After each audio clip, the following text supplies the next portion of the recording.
So welcome to this edition of the Native News Update on this Thursday, August 5th. I'm your host for today's program, Paul DeMain. Many of the stories right here can also be found at our website at IndianCountryTV.com. And here are the news stories for the day from the Associated Press and other Native news sources.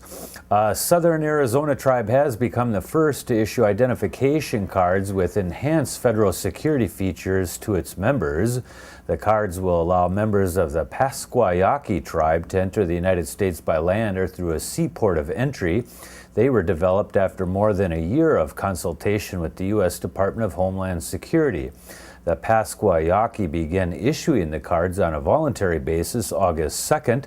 The tribe's lands are about 60 miles from the U.S.-Mexico border, and many of its 17,000 members have relatives living on both sides of the border.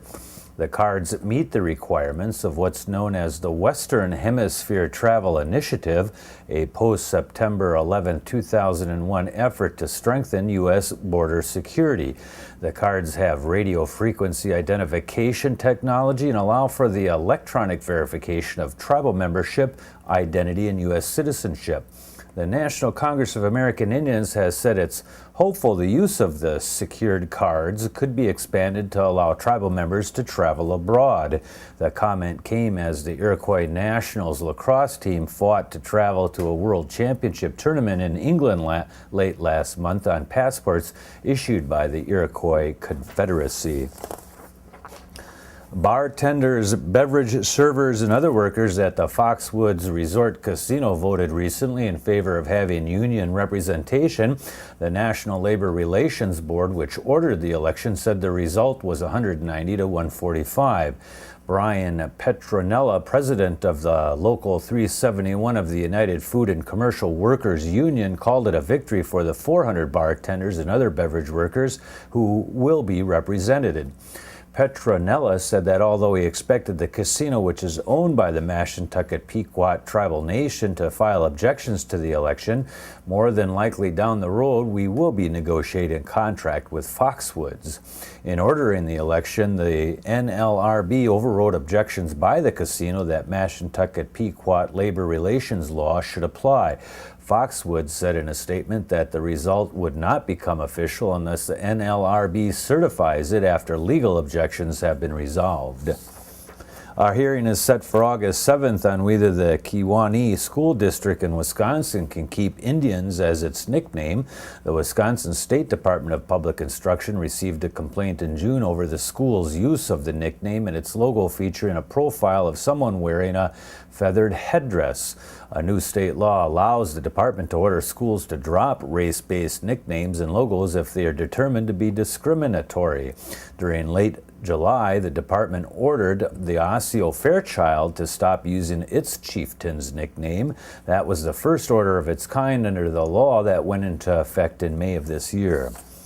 The Mashpee Wampanoag are building a health center on tribal lands with the help of a $675,000 federal grant.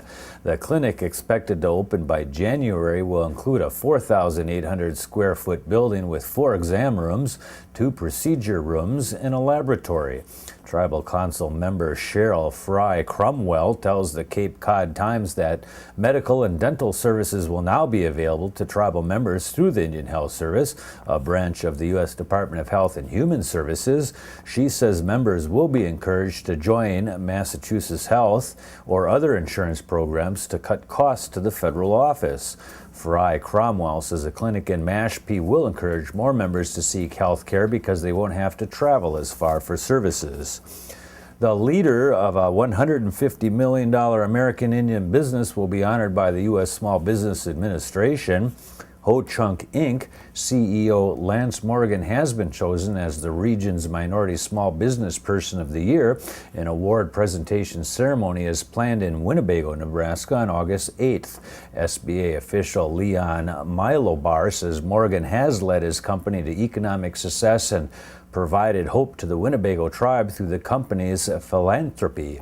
Ho-Chunk has donated more than $1 million to the community since it was created in 1994. Ho-Chunk has more than 1,100 employees. You can get more information on that organization at hochunkinc.com. Members of the Mashpee Huron Band of Potawatomi had a torch run to mark the one-year anniversary of their FireKeepers Casino near Battle Creek, Michigan. They carried a torch 22.3 miles from the casino to the Pine Creek Reservation in Calhoun County's Athens Township. The torch run served as a kickoff event of celebration marking the anniversary of the opening of FireKeepers Casino on August 5th of last year. Last year, tribal members carried a torch from the reservation to the casino. The tribal relay team carried the torch in reverse this year. And that is the latest roundup of news from Indian Country on this edition of the Native News Update. We want to thank you all for joining with us. Coming back again soon or sooner. Miigwech.